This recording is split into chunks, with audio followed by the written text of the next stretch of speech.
Très bien. Alors, première petite question. Pour un prix équivalent, deux produits vous sont présentés avec une différence significative. D'un côté, vous avez un produit non fiable qui n'a pas qui paraît beau et fiable, mais vous apprenez par d'autres avis sur Internet, par exemple, qui n'est pas fiable et qui n'est pas durable dans le temps. Et vous avez de l'autre côté un produit qui vous est proposé, jugé comme étant le plus fiable et le plus durable dans le temps. Il s'agit maintenant de la grande question de dire quel objet vous allez choisir. Choix difficile, hein, entre un objet non fiable et un objet fiable. Pas évident, hein. Je ne sais pas si vous êtes comme moi j'aime beaucoup quand je dois faire un achat particulier, en plus si ça monte un peu en valeur, eh bien je passe des heures à chercher, à me renseigner pour savoir qu'est-ce qui est mieux pour pas que je tombe à côté du produit qui serait le plus adapté. Et ô combien je peux être blasé quand j'achète un produit qui finalement dans le temps ne dure pas et je me dis, là j'ai manqué, j'aurais pas dû prendre celui-ci, j'aurais dû prendre celui-là. On pourrait parler de produits basiques, allez, une cafetière. On pourrait parler de produits un peu plus importants, allez, une voiture. Ou on pourrait parler de produits encore plus importants, une maison. Ou on pourrait parler encore de plein d'autres choses. Et lorsqu'on a fait un choix, en choisissant l'une ou l'autre, comment finalement nous parlerons de cet objet que nous avons acheté, qu'il soit fiable ou non fiable? Vous avez juste à lire les commentaires. Des fois, tu vois des commentaires sur Internet des gens qui pestent sur un objet. Il n'est pas solide, il n'est pas beau, la qualité n'est pas bonne, etc. C'est nul, n'achetez surtout pas, rien à faire, j'ai perdu mon argent. Et quand vous avez des produits qui sont fiables, etc., vous entendez que des louanges. C'est magnifique, ça a changé ma vie, ça a réduit je sais quelle situation. Je fais ça de manière un peu surdimensionnée, mais voilà, les gens ils donnent des commentaires extraordinaires. Et c'est un peu ici, dans cette image-là, que j'aimerais bien vous accompagner, vous emmener avec moi pour regarder ce thème de la célébration. Rien à voir avec un objet que nous allons acheter, mais nous parlons bien de qui est-ce que nous célébrons. Et nous avons ici une confiance dans des choses, dans des personnes, dans des objets, face à la confiance en Dieu le Père, Dieu l'Éternel. Et j'imagine que tout naturellement, ou peut-être vous imaginez ou vous sous-entendez, eh bien, quel est l'objet fiable et quel est l'objet pas fiable par rapport à l'illustration du début. Alors venez avec moi, je vous invite, on va découvrir la célébration présente dans le psaume 146. Nous sommes dans les psaumes, et sachez-le que les 5 derniers psaumes, 46, 47, 48, 49, 50, c'est les 5 derniers psaumes du livre des psaumes, commencent tous de la même manière. Louez l'Éternel. Et terminent de la même manière. Louez l'Éternel. Et ces 5 derniers psaumes, finalement, le thème central, c'est la louange. On voit la louange individuelle, la louange collective, la nature qui loue, la louange et plein d'autres manières de faire. Ce qui est intéressant, c'est quand on voit cette introduction et cette conclusion qui forment l'encadré de chacun de ces psaumes, louer l'Éternel, eh bien, en hébreu, c'est Alléluia, louer, Yah, pour les diminutifs de Yahvé, qui est traduit par l'Éternel. Et ce qui forme le mot que nous connaissons bien, Alléluia, louer l'Éternel. Et je vous invite à ce qu'on puisse prendre nos Bibles, et en fait, nous allons regarder passage par passage pour essayer de comprendre et de voir ô combien le psaume 146 est concret pour nous aujourd'hui et nous aide à avancer dans la célébration, dans la reconnaissance de Dieu. Donc le psaume 146. Donc nous sommes dans l'Ancien Testament, psaume 146. Et nous allons commencer avec les 2 premiers versets. Louez l'Éternel, loue l'Éternel mon âme. Je louerai l'Éternel tant que je vivrai. Je célébrerai mon Dieu tant que j'existerai.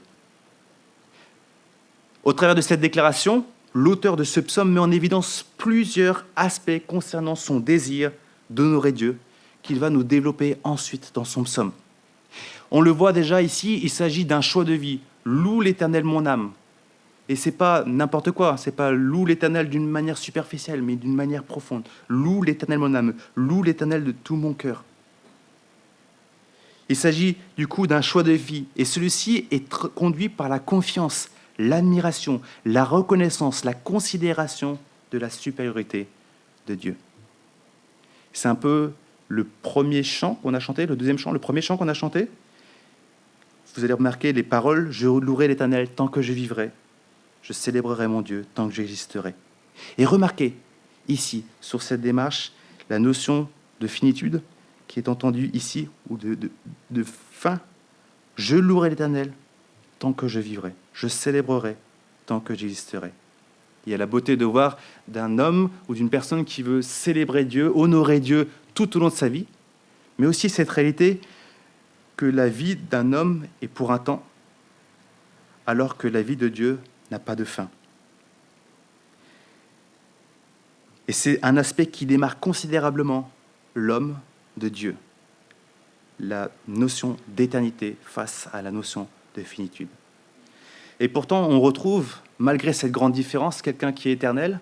Alors on imagine, nous, avec nos vies, on se dit à 30 ans, tout ce qu'on a comme idée, à 40 ans, 50 ans, 60 ans comme expérience, 80, 90 ans, on écoute, on est ahuri. Imagine quelqu'un qui a 200, 300 ans, 400 ans, 500 ans, 600 ans, 1000 ans, 2000 ans, 3000 ans, 4000 ans, 5000 ans, qui a une connaissance, une compréhension de toutes choses, Dieu, on peut se sentir tellement petit à côté et se sentir tellement insignifiant. Mais on retrouve ici dans ce psaume un lien personnel. Je célébrerai mon Dieu. On voit des prémices d'une relation particulière avec ce Dieu. Ce n'est pas le Dieu, c'est mon Dieu, celui que je connais. Nous continuons la lecture de ce psaume. Quelques éléments qui poursuivent. Versets 3 et 4. Ne placez pas votre confiance dans les grands, dans les hommes qui sont incapables de sauver. Leur souffle s'en va, ils retournent à la terre et leur projet meurt avec eux. On arrive à peu près à la même réflexion du début de prédication. Quel investisseur voudrait investir dans une start-up qui va couler dans 3 ans ? L'investisseur n'est-il pas plus censé de trouver un bon investissement qui sera durable dans le temps ? Et c'est à cette réflexion que le psalmiste nous invite. Il présente le contraste entre le choix de placer sa confiance en soi, dans quelqu'un de périssable, dans des projets, ou alors de placer sa confiance en l'Éternel Dieu. Et on est face ici à une notion qui est propre à chaque être humain, qui nous concerne chacun d'entre nous.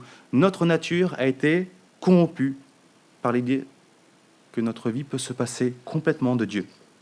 C'est la mise en doute des règles établies par Dieu. Donc, est-ce que ça vaut vraiment la peine ? Est-ce que c'est juste ? Est-ce que c'est bien pour moi ? Et également la confiance qui est déviée vers quelqu'un d'autre. Dans Genèse chapitre 3, quand on parle de la chute, donc l'arrivée du péché dans le monde, eh bien nous voyons que la confiance est mise en doute par Satan qui nous dit « Est-ce que Dieu a réellement dit ?» Mais non, Dieu il n'a jamais dit ça. C'est plutôt ça. Et donc du coup, on voit que pour l'être humain, la confiance est déviée de Dieu pour faire confiance à ce que Satan dit et à ses mensonges. Et c'est la chute de l'humanité, c'est l'entrée du péché dans le monde. Il s'agit finalement du fondement du péché, ne pas prendre en compte ce que Dieu dit, ne pas reconnaître ce qu'il nous dit, de ne pas prendre en considération, de ne pas vivre d'une manière qui l'honore. Il n'est pas possible de vivre en communion avec Dieu si nous ne reconnaissons pas la gravité de notre péché. Et personne d'autre que Dieu, le salut est possible. C'est ce que le psalmiste nous dit ici. Ne placez pas votre confiance dans les grands, dans des hommes qui sont incapables de vous sauver. On retrouve dans d'autres passages de la Bible qui dit « Ne craignez pas ceux qui nous appellent à ne pas craindre les hommes, mais plutôt craindre Dieu, parce que de lui dépend notre salut. » Une crainte respectueuse, une reconnaissance de Dieu. Et en personne d'autre de Dieu, nous voyons qu'il n'y a pas de salut. Et il agit par le pardon des péchés, une fois pour toutes. Et cela, c'est possible grâce à la mort. Nous avons chanté, nous l'avons dit, c'est le sens même de nos cultes, la venue, la mort et la résurrection de Jésus-Christ. Et on ne cessera d'entendre et on pourra ne cesse de réaliser les différentes facettes de toute cette venue glorieuse de Jésus-Christ et humiliante. mais qui manifeste tout le salut en Jésus-Christ, de sa mort et de sa résurrection, qui nous permet de passer d'état de pécheur à enfant de Dieu. Alors le salut se constitue de quelques éléments: la paix avec Dieu en devenant enfant de Dieu, la présence de Dieu par son esprit dans ses enfants pour nous aider à grandir dans la foi et dans la sainteté. Et nous avons l'assurance de la vie éternelle en ayant été renouvelés à la ressemblance du Christ. Extraordinaire. En tant qu'enfants de Dieu, nous ne pouvons pas vivre en communion complète avec Dieu si nous avons succombé à la tentation de placer notre confiance en autre chose, en quelqu'un d'autre que lui. Et il est nécessaire de reconnaître nos torts, de demander pardon, de nous en détourner pour revenir pleinement à Dieu. Et ça, c'est une réalité qui nous concerne, qui concerne chaque chrétien qui veut persévérer dans la foi. Nous avons la tentation de mettre Dieu de côté. Et nous savons aussi que le péché impacte nos relations avec Dieu, mais relations avec nos semblables. Et c'est pour ça que Jésus nous rappelle l'importance de se réconcilier avec son frère. Si tu viens faire un sacrifice, bien va d'abord voir ton frère avec qui tu es en conflit et réconcilie-toi avec lui. Et ça peut être la même chose pour plein d'aspects de la vie chrétienne. Va d'abord régler là où tu en es avec ton prochain. Mais soyons assurés que le salut en Dieu n'est pas limité à une existence mortelle. Notre salut ne dépend pas de la vie de Dieu qui serait limitée pour 2000 ans, mais bel et bien pour son existence qui sera liée à son existence éternelle. Notre salut est éternel. Voilà pourquoi nous pouvons lire au versets 5 et 6 « Heureux celui qui a pour secours le Dieu de Jacob, qui met son espoir en l'Éternel, son Dieu. Il a fait le ciel et la terre, la mer et tout ce qui s'y trouve, et il protège éternellement la vérité. » Bien plus grand que le plus puissant, bien plus intelligent que le plus intelligent, plus riche, le plus beau, le plus doué, bien plus grand que tout cela, que tout ce que vous voulez, il s'agit de Dieu. Et son secours est véritable. Il accomplit ce qu'il nous promet. Ne décevons pas notre espérance. N'est-il pas le Créateur qui connaît toutes choses qui existent, qui en est supérieur en étant lui-même le Créateur, et en qui rien n'est impossible? N'est-il pas en mesure d'opérer des miracles, d'agir là où il ne semble plus avoir d'espoir? Jésus-Christ, Dieu fait homme, n'a-t-il point connu toute tentation au point de pouvoir compatir avec nous? Dieu ne vient-il pas habiter par son esprit dans ses enfants, donnant l'occasion de vivre dans sa paix, dans sa joie et de grandir à sa ressemblance? Par ce moyen même, ne vient-il pas soutenir notre foi et nous aider sur le chemin de la sanctification, la vie de tous les jours? Et nous voyons aussi un Dieu qui est le protecteur de la vérité, et cela pour l'éternité. Il n'y a pas l'ombre d'un mal en lui. Ce qu'il fait est juste. Il ne se laisse pas corrompre, il n'est pas tenté par le mal, il ne fait pas de favoritisme. Rien n'est caché à ses yeux, et un jour toutes choses seront dévoilées. Dieu ne ment pas. Ce qu'il promet se réalise. Et nous le voyons tout au long de la Bible. Alors nous pouvons être sûrs que ce qui nous attend, ce que Dieu promet, ce que Dieu annonce, est digne de confiance, digne de foi. Voilà ce qui nourrit notre espérance.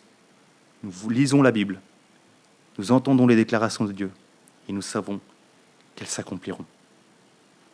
Il ne s'agit pas d'un souhait pour lequel nous doutons d'un accomplissement, les réalités bibliques, mais bel et bien d'une assurance pleine des foi que l'accomplissement des promesses de Dieu auront lieu.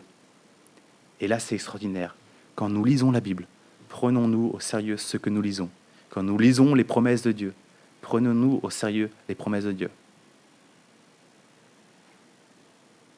Je mets nous, bien sûr, comme à chaque fois, pour rappeler que j'ai les mêmes tentations, les mêmes idées, des fois, qui peuvent minimiser toute l'œuvre de Dieu, qui peut minimiser aussi toutes ses promesses. Celui qui place son secours et son espoir en l'Éternel ne peut pas être déçu. Bien sûr, nous pouvons mettre en doute, nous pouvons réagir. mais ce que Dieu promet, il l'accomplira. Et peut-être pas forcément de la manière que l'on voudrait, pas forcément au moment où l'on voudrait, mais Dieu est suffisamment sage pour savoir à quel moment, de quelle façon il doit agir. Et s'il doit agir comme nous voulons. Le psalmiste, en expérimentant cette relation avec Dieu, ne peut que nous inviter à saisir cette occasion. Heureux celui qui trouve son secours en Dieu, qui a pour secours le Dieu de Jacob, qui met son espoir en l'Éternel. Heureux. Cela me fait penser, et même si ça a été une publicité mensongère, néanmoins, j'ai été impressionné de voir que pour un même sujet, j'ai été contacté par plusieurs personnes pour m'annoncer la bonne affaire à saisir pour acheter un beau barbecue avec un prix qui défie toute concurrence. Peut-être certaines personnes se souviennent un peu de l'annonce. Je ne me souviens plus vraiment de la précision de tout cela. Mais en tout cas, j'ai été touché. J'ai reçu un message, 2 messages, 3 messages. OK. Les gens voulaient faire savoir, hey, il y a une super offre, ne la manque pas. Franchement, tu peux t'acheter un barbecue grand, beau et pour un prix qui défie toute concurrence. Et c'est exactement le cas ici. De la même manière, c'est cette bonne nouvelle d'une vie renouvelée avec Dieu en Jésus-Christ que nous voulons partager en disant combien c'est bon. Voilà une offre que tu ne devrais pas manquer. Et nous voulons partager cette bonne nouvelle.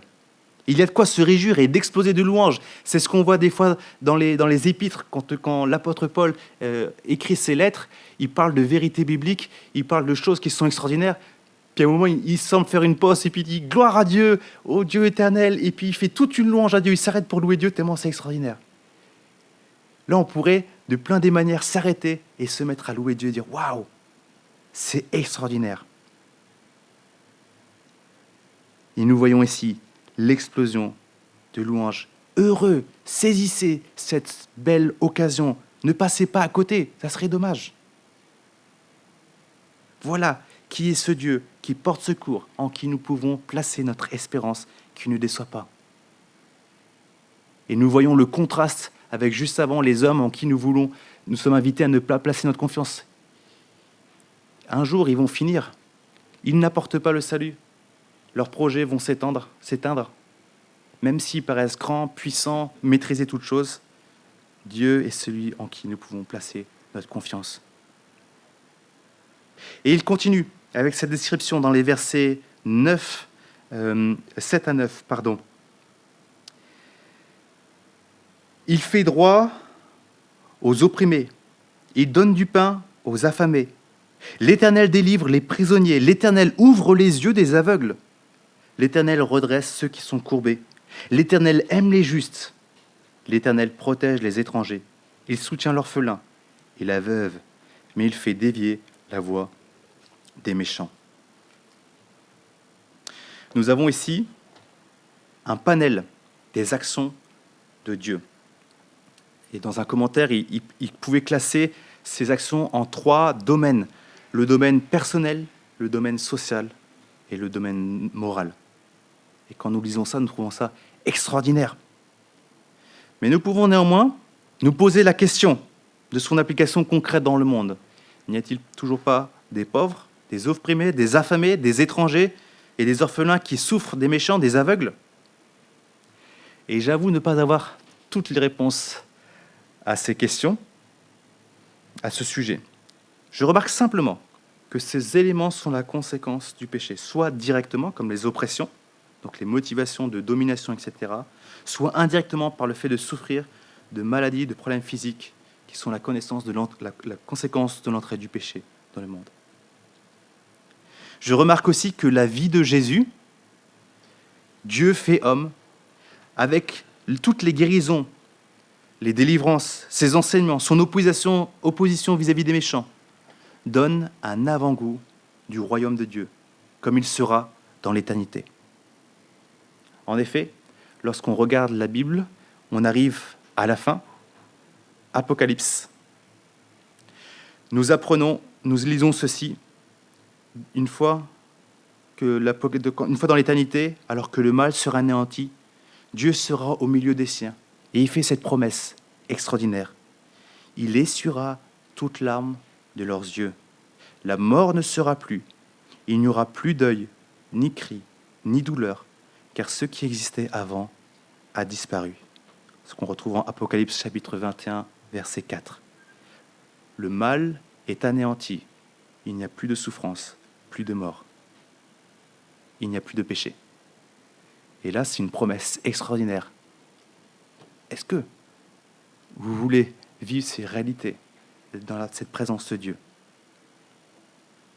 Nous avons encore d'autres réalités. Il transformera nos corps de misère pour le rendre conforme à son corps glorieux. Philippiens 3, 21, qui fait référence à nos défaillances physiques. Et un jour, nous aurons un corps qui sera glorifié, en bonne santé, tout ira bien. Fini les problèmes de hanches, les problèmes de je ne sais quoi. Et c'est la réalité du royaume. Et c'est un peu ces éléments qui me viennent en tête quand je lis ces textes et quand je me pose un peu ces questions.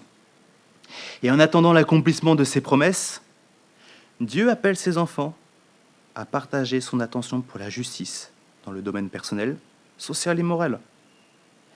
Et vous connaissez peut-être ce passage de Jésus qui déclare à la fin des temps, lorsque viendra le jugement, le Seigneur du coup déclarera à propos des justes, « Venez, vous qui êtes bénis par mon Père, prenez possession du royaume qui vous a été préparé dans la création du monde.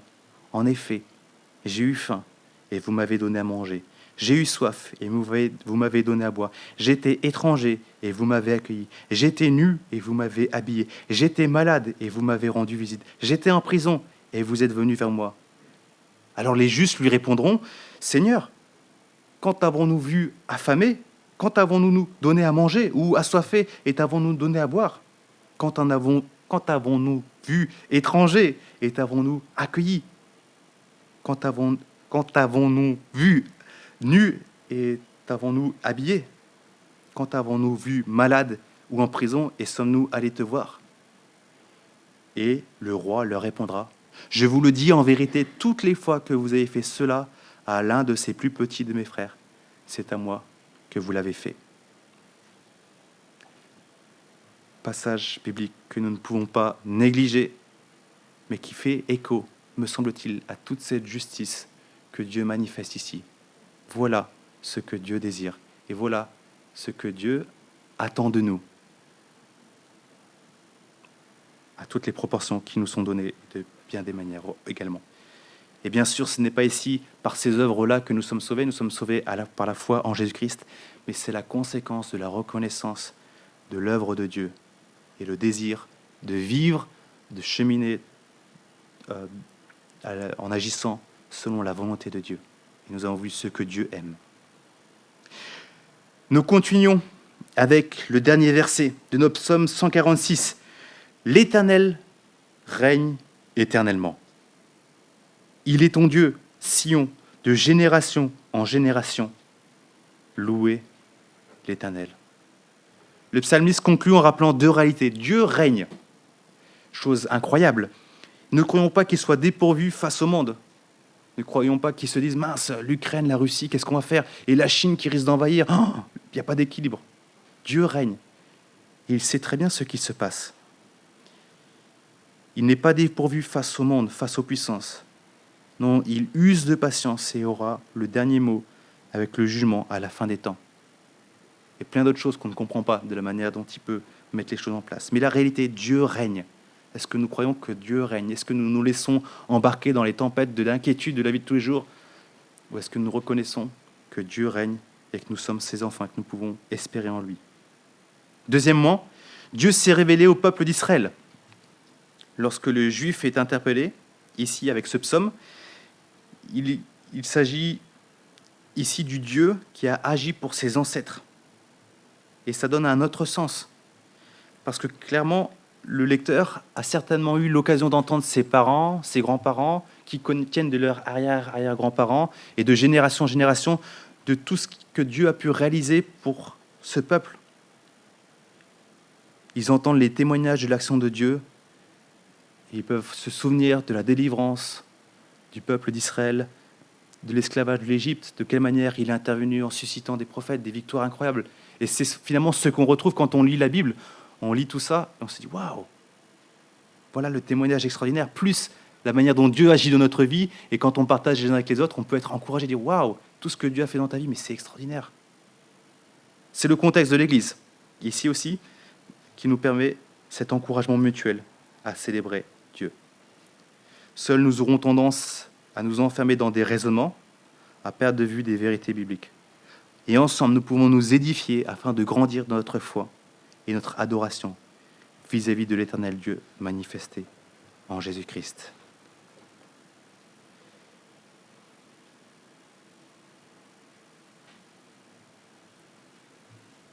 Je vois que le temps passe, j'allais dire lentement, j'espère pas pour vous, mais dans le sens que je me dis, tiens, il est 11h07, il est possible qu'on aura plus de temps pour discuter après, puisque j'arrive à la fin de cette prédication.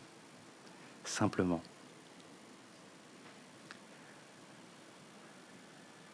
Psaume 56. Je vais le lire au complet.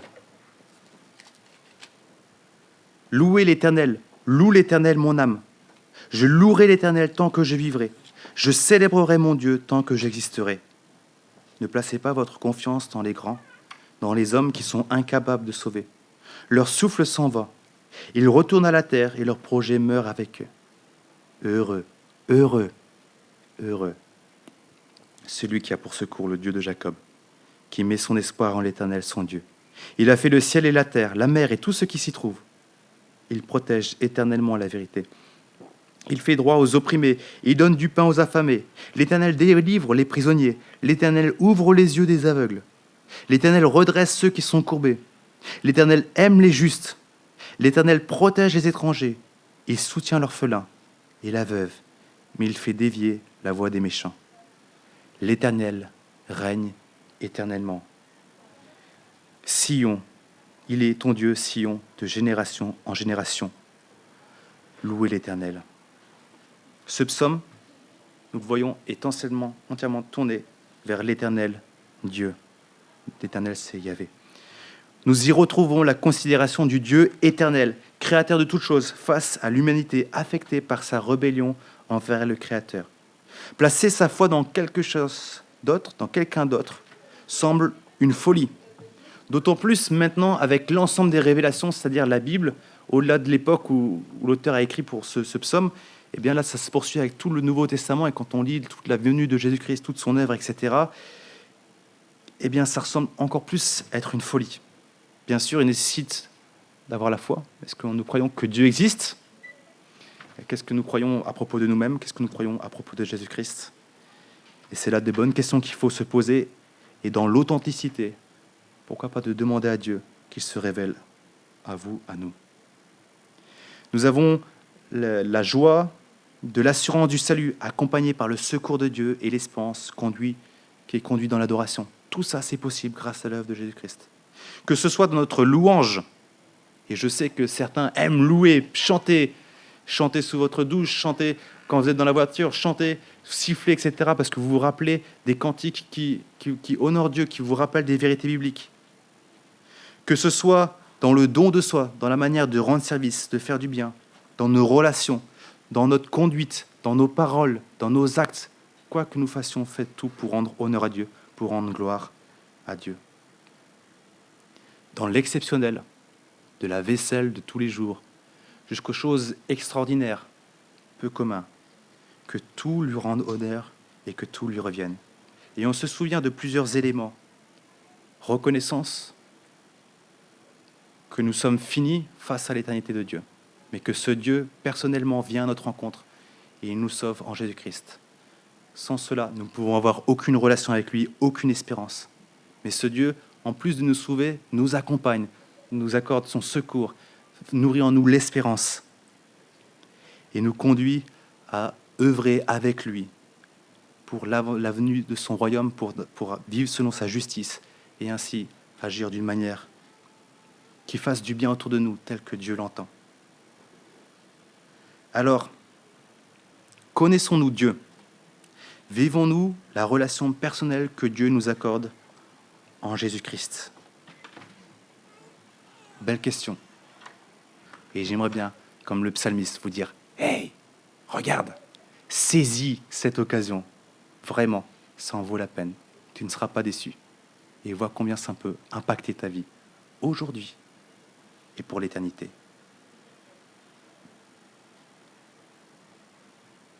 Célébrer. L'Église est le rassemblement de chrétiens qui veulent, pour honorer Dieu, le louer, le glorifier, lui obéir et le servir. Nous voulons que chaque chrétien devienne un adorateur de Dieu, individuellement et en communauté.